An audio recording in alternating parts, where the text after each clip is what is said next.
Agora 12h01, o Jornal Anhanguera está chegando com as principais notícias aqui da região e de todo o estado. A Secretaria divulgou dados atualizados sobre a gripe H1N1. 2 casos foram confirmados no entorno de Brasília. Em todo o estado já são 63. A campanha de vacinação foi antecipada e deve começar já na próxima sexta-feira. Daqui a pouco eu trago todos os detalhes para você. Veja outros destaques desta edição. Polícia procura pistas dos criminosos que estupraram jovem em Novo Gama. Mãe de criança que comeu brigadeiro com maconha presta depoimento. Estamos de volta no setor Morada Nobre em Valparaíso. Será que a prefeitura cumpriu a promessa e asfaltou a Rua 6? Games são usados no tratamento contra o mal de Parkinson. O lançamento de máquinas agrícolas modernas na Tecnoshow. E nós vamos falar também de uma seleção da Prefeitura de Valparaíso. São 70 vagas. Ficou interessado? Então fique ligado, porque o Jornal Anhanguera já está no ar.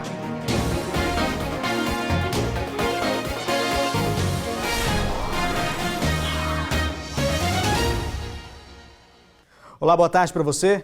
A gente abre essa edição falando sobre a gripe H1N1 em todo o estado. Já são 63 casos confirmados da doença, sendo que 2, segundo a Secretaria Estadual de Saúde, foram registrados aqui no entorno de Brasília. Um em Valparaíso e outro aqui em Lusiânia. Os detalhes não foram divulgados, como o sexo, a idade e o estado de saúde desses 2 pacientes. Nós entramos em contato com as secretarias municipais de saúde. A de Valparaíso informou que ainda não tem conhecimento do caso. Já o secretário de Saúde de Lusiânia não foi encontrado para comentar o assunto. E por causa desse aumento de casos confirmados do vírus em todo o estado, que o Ministério da Saúde liberou um lote de vacinas para que a campanha aqui em Goiás seja antecipada. A vacinação começa na próxima sexta-feira. O boletim divulgado pela Secretaria Estadual de Saúde mostra que 8 pacientes já morreram vítimas do H1N1 no estado. E já são 63 casos confirmados este ano. Mais da metade em Goiânia, onde 4 pessoas morreram por causa da doença. O Ministério da Saúde vai enviar amanhã aqui para Goiás 650 mil doses da vacina contra o H1N1.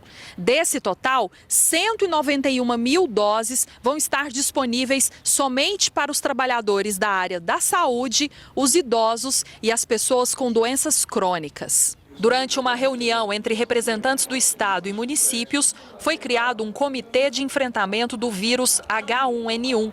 Uma das ações é a oferta de novos leitos para receber os pacientes com sintomas da doença. Ampliamos 15 leitos de UTI no Hospital de Urgências de Anápolis, os 30 leitos do condomínio Solidariedade, que servem de retaguarda para o HDT, Hospital de Doenças Tropicais, e serão destinados exclusivamente aos pacientes com síndrome respiratória aguda grave. As vacinas começam a ser aplicadas na próxima sexta-feira.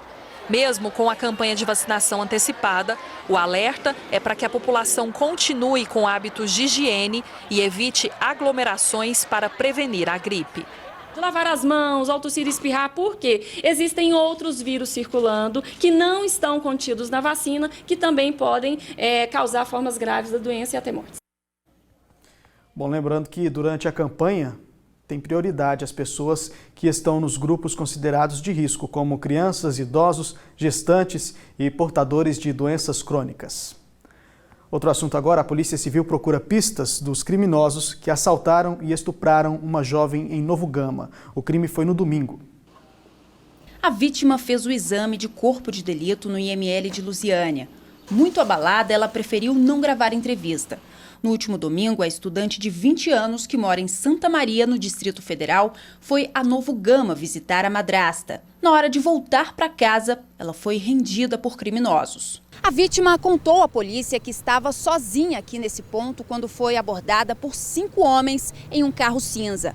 Um deles estava armado e obrigou ela a entrar no veículo. A jovem disse que ficou cerca de 1 hora nas mãos dos criminosos. A polícia acompanhou a estudante até essa área perto do centro de Novo Gama, onde ela foi abusada pelos bandidos.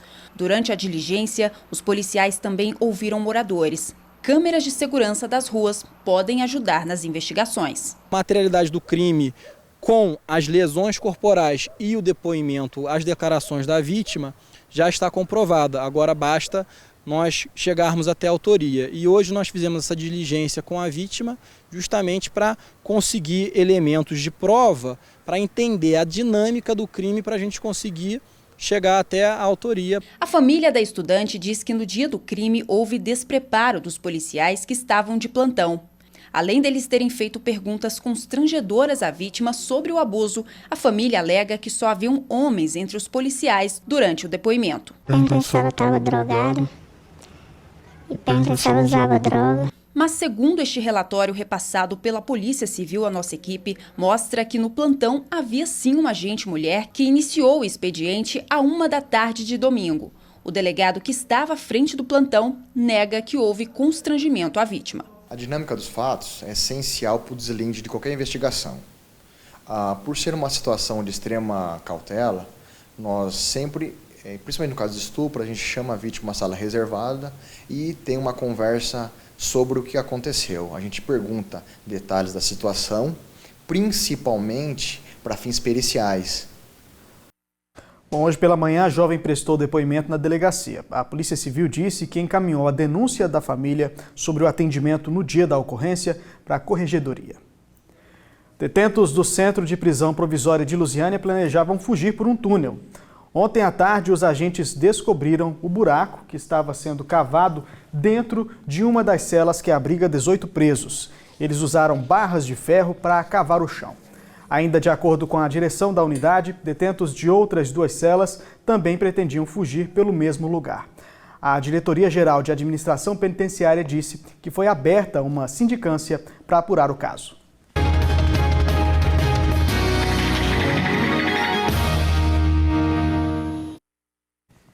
Hora de dar voz à comunidade. Hoje estamos na Vila Novo Horizonte, aqui em Lusiânia. Os moradores reclamam que estão abandonados pelo poder público. Sem asfalto, nem a van escolar consegue chegar ao bairro. Os pais têm que andar vários quilômetros para levar os filhos até a parada onde a van passa. Situação muito complicada por aí. Boa tarde, Thalia. Olá, boa tarde, Anderson, boa tarde a todos. Eu acho que a palavra que melhor define aqui e resume também todos os problemas que os moradores da Vila Novo Horizonte estão passando é esquecimento. Esquecimento porque, segundo os moradores, são cerca de 60 famílias morando aqui nesse setor de chácaras. E para o poder público, segundo esses moradores, é como se eles não existissem aqui. Por exemplo, Josiane, precisaram de um carro de polícia, precisando de segurança, como é que vocês fazem? A gente não tem segurança nenhuma, se a gente precisar, a gente liga. Demora muito vir, tem vezes que não chega nem vir. Como é que faz, por exemplo, aqui é uma área um pouco mais isolada. Como é que vocês fazem para chegar de noite, por exemplo, a pé aqui? Na escuridão, sem carro de polícia, se sentem seguros? Não tem segurança nenhuma. A gente, para vir pessoas que estudam à noite, saem 10, 11 horas da escola à noite, desce morrendo de medo. Às vezes as pessoas nem abandonam a escola porque não tem como vir, com medo, segurança muito pouca. Porque além de não ter segurança, tem que vir a pé, não é isso? Porque não tem transporte público. Qual a distância aqui do ônibus mais perto para vocês? Uns 5 quilômetros mais ou menos. Certo, obrigada, Josiane. A gente está vendo que realmente são muitas crianças aqui e aí complica para elas irem estudar, criança que precisa estar na escola todo dia, né? Elisângela, como é que vocês fazem para levar as crianças na escola sem ônibus aqui por perto, tendo que andar a pé, sem segurança? Bom, graças a Deus a gente tem um carro, mas infelizmente tem famílias que não têm como subir para a escola, né? A gente tem uma vanzinha da prefeitura, mas ela não desce até aqui embaixo. As mães têm que subir até um determinado ponto para levar as crianças que são maiores, né? Quem tem criança pequena, abaixo de 5 anos, elas não podem ir na van por falta de monitor. Aí só os maiores que vão. Aí tem criança que é especial, que precisa de uma van, e aí temos um pai que vai ter que pagar uma van para essa criança aí, só porque ele vai ter que levar ela até mais lá em cima, porque a van não desce aqui embaixo por causa da estrada, que é ruim, quando chove tem lama, buraco, então por causa do asfalto e falta de transporte público a gente fica difícil de sair daqui. Certo, obrigada, Elisângela. Problema complicado mesmo e que parece que não é de hoje não, porque eu vou conversar aqui com a dona Maria, ela é uma das moradoras mais antigas aqui, há 27 anos que ela mora aqui na região. E dona Maria, a senhora viu alguma melhora nesse tempo? Imagino que a população cresceu, né? Mas melhora para vocês aqui, teve alguma? Boa tarde. Boa tarde. Melhora aqui, é cada vez pior, é a estrada ruim, quando chove é aquela lama demais, buraco, quando tem poeira. O tempo da seca é poeira demais, que a gente não aguenta. Ou seja, Dona Maria, vocês precisam é que alguém olhe aqui por vocês, né? Precisa, e muito. Estão esquecidos mesmo. Estamos esquecidos. Certo, obrigada, Dona Maria. É isso então, né, Anderson? Mais de 60 famílias aqui, número de pessoas mais do que suficiente para que o poder público olhe aqui para essa região, né? Mais que suficiente mesmo, Thalia. Obrigado, viu, por suas informações, bom trabalho para você. Olha só, nós entramos em contato com a Prefeitura de Lusiânia durante toda a manhã, mas as nossas ligações, infelizmente, não foram atendidas. Nós vamos continuar acompanhando o caso dos moradores da Vila Novo Horizonte. O cidadão que paga seus impostos em dia tem direito a ter infraestrutura onde mora, claro, né? Agora a gente muda de assunto para falar de uma polêmica. O Ministério Público Federal acionou a Justiça para derrubar uma resolução do Conselho Federal de Psicologia. A norma é de janeiro deste ano e proíbe psicólogos de tratar casos de reorientação sexual como doença. A ação do Ministério Público Federal é contra a resolução do Conselho Federal de Psicologia, que em janeiro deste ano decidiu que os psicólogos não podem, no exercício da profissão, ter qualquer ação de discriminação e preconceito em relação às pessoas transexuais e travestis, e nem propor terapias de conversão, readequação ou reorientação de identidade de gênero. O Ministério Público Federal pediu à Justiça que suspenda a resolução do Conselho de Psicologia, por entender que o exercício da profissão deve ser livre, assim como o acesso das pessoas a esse tipo de terapia.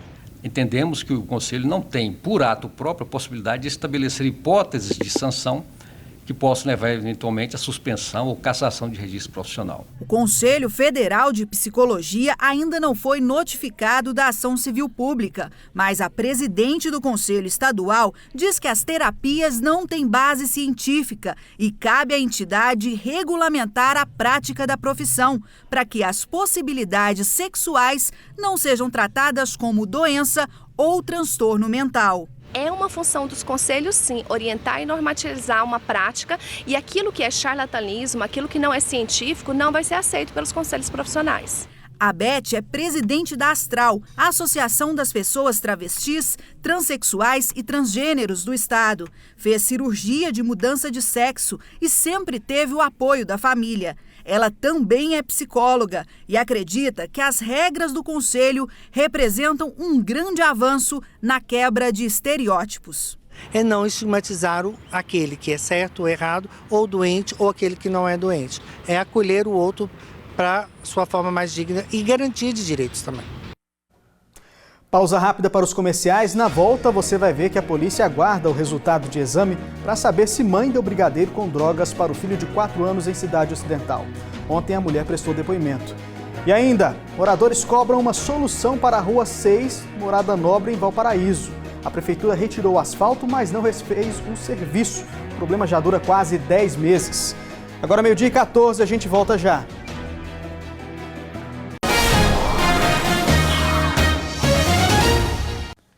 Estamos de volta com o J1. A gente fala agora que a mãe do menino de 4 anos que ofereceu brigadeiro com maconha para o filho em Cidade Ocidental prestou depoimento na polícia. O caso foi no domingo de Páscoa. Ela só compareceu à delegacia 10 dias depois da intimação. Acompanhada de um advogado, a mulher prestou depoimento na delegacia de Cidade Ocidental. Ela relatou que é usuária de drogas e que no domingo de Páscoa tinha feito uma festa em sua casa. Em decorrência desta festa, ela teria saído para fazer uso de drogas nas redondezas de sua residência, enquanto as crianças ficaram dentro da casa onde acontecia essa festa. Ela alega que ao retornar, uma das crianças não estava se sentindo bem, foi então que ela percebeu que essa criança teria feito a ingestão desse chocolate com alguma substância entorpecente. O menino de 4 anos foi socorrido no hospital de Cidade Ocidental. Segundo o médico, ele apresentava sintomas de intoxicação por entorpecentes. Um teste preliminar feito na colher usada no preparo do doce apontou a presença de maconha. O material foi encaminhado para Goiânia para um exame mais completo. Além do menino de 4 anos, a mulher tem outros 2 filhos de 1 ano que são gêmeos. Ela perdeu a guarda das crianças que inicialmente ficaram em um abrigo. Mas agora a justiça decidiu que elas devem ficar sob os cuidados da avó paterna. Depois de prestar depoimento, a mãe do menino foi liberada. Agora, a polícia aguarda o laudo toxicológico da criança e o resultado do segundo exame. Se for comprovada a presença de entorpecentes, a mãe pode responder por tentativa de homicídio. E se ficar constatada aí que ela se omitiu e que em decorrência dessa omissão gerou algum dano à criança, ela pode ser responsabilizada porque ela tinha um dever, né, de proteger e garantir o bem-estar das crianças. No momento em que ela se omitiu e permitiu que esse mal fosse ocasionado às crianças, ela está passível de ser responsabilizada. A polícia disse que não tem data para que os exames fiquem prontos. 10 membros de uma célula terrorista ligada ao Estado Islâmico foram condenados na Espanha. Entre eles está um brasileiro que é de Formosa. Kaique Luan Ribeiro Guimarães, de 22 anos, estava preso desde 2014, quando foi detido na Bulgária e depois extraditado para a Espanha. Ele foi condenado a 8 anos de prisão por terrorismo. O Itamaraty disse que está acompanhando o caso. Falar sobre outro assunto agora é que a Secretaria de Desenvolvimento Social de Valparaíso está com inscrições abertas para o processo seletivo que vai contratar profissionais em várias áreas. A duração do contrato é de 1 ano, mais detalhes a gente tem aqui no telão, olha só. São 70 vagas, as inscrições vão até o dia 20 de abril. Você pode fazer a inscrição lá na rua 83, quadra 171, lote 22, no Jardim Céu Azul. Para mais informações, os interessados devem procurar a sede da Secretaria Municipal de Desenvolvimento Social, que fica na quadra 99, lote 3, etapa 2, lá no Céu Azul. O telefone é o 3627-4087. No Distrito Federal, um projeto de professores e alunos da UNB de Ceilândia está usando games em realidade virtual para ajudar no tratamento contra o mal de Parkinson. 12 pacientes participam do tratamento que é de graça e acontece uma vez por semana. O seu Vitor é um deles. Ele recebeu o diagnóstico de Parkinson há 6 anos e nunca imaginou que o tratamento de fisioterapia feito na UNB de Ceilândia ia ser tão divertido. Os jogos com óculos de realidade virtual são uma novidade para ele. A gente reproduz o quê? Todas as nossas brincadeiras de criança. E quando a gente estava criança, sempre estava feliz, correndo pela rua, se sente bem. Os resultados realmente são surpreendentes. Os exercícios são supervisionados pelos estudantes para evitar algum risco de queda durante a terapia. Um dos principais sintomas da doença são os tremores musculares. Apesar de parecer mais lúdico, que é o objetivo mesmo, a gente está fazendo um tratamento sério de reabilitação com o objetivo de melhorar a qualidade de vida desses pacientes, o equilíbrio, a cognição. Os alunos e professores fizeram uma pesquisa durante 2 anos, testando mais de 50 jogos. Selecionaram 12. O paciente Parkinson tem um comprometimento da marcha, tem um comprometimento do equilíbrio. Então a gente busca jogos que treinem essas habilidades. E o projeto está dando certo de acordo com os pesquisadores. Depois de apenas 5 semanas de tratamento, o resultado é surpreendente. A gente já consegue ver o paciente melhorando o equilíbrio, melhorando essas atividades, 2 atividades ao mesmo tempo, melhorando também a cognição. O Sandro está gostando. Ele descobriu o Parkinson há 12 anos e encontrou nos games uma forma de equilibrar o corpo e a mente. Ele ajuda você a dominar mais os comandos do seu corpo, né? Já que o Parkinson te limita, às vezes tem o tremor, mas também tem horas que você fica travado. Então, com esse treinamento, você vai tomando mais domínio, vamos dizer assim, né? Vencendo a doença. Muito bacana, né? Os pesquisadores da UNB ressaltam que os jogos virtuais são aliados dos tratamentos e remédios indicados pelos médicos. É uma terapia complementar. Os pacientes que quiserem participar do projeto devem procurar a área de fisioterapia da UNB de Ceilândia.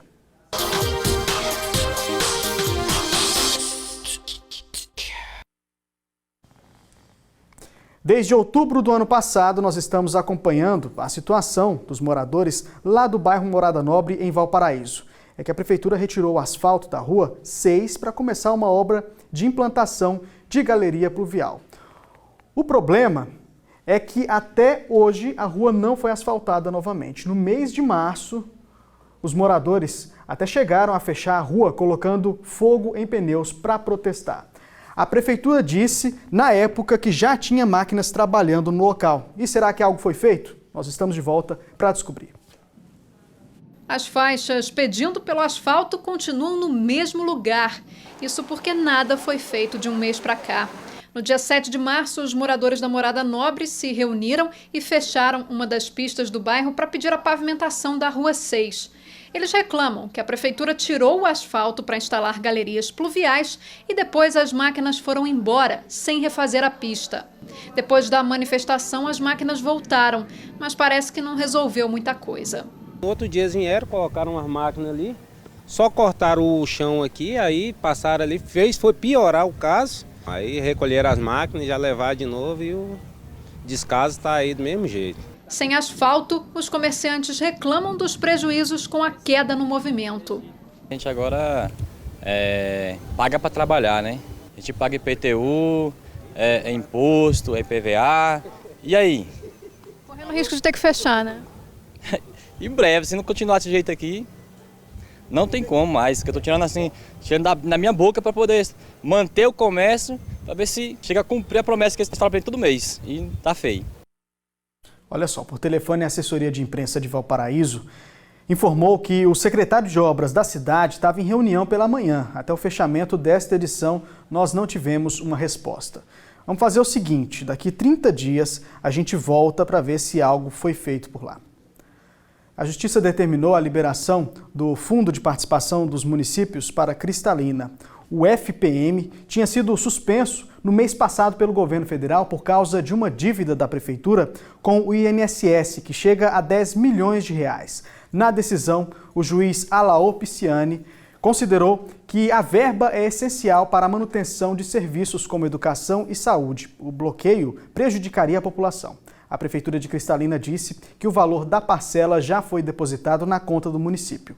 O FPM é arrecadado através de impostos pelo governo federal e depois volta para os municípios. A porcentagem leva em conta o número de habitantes.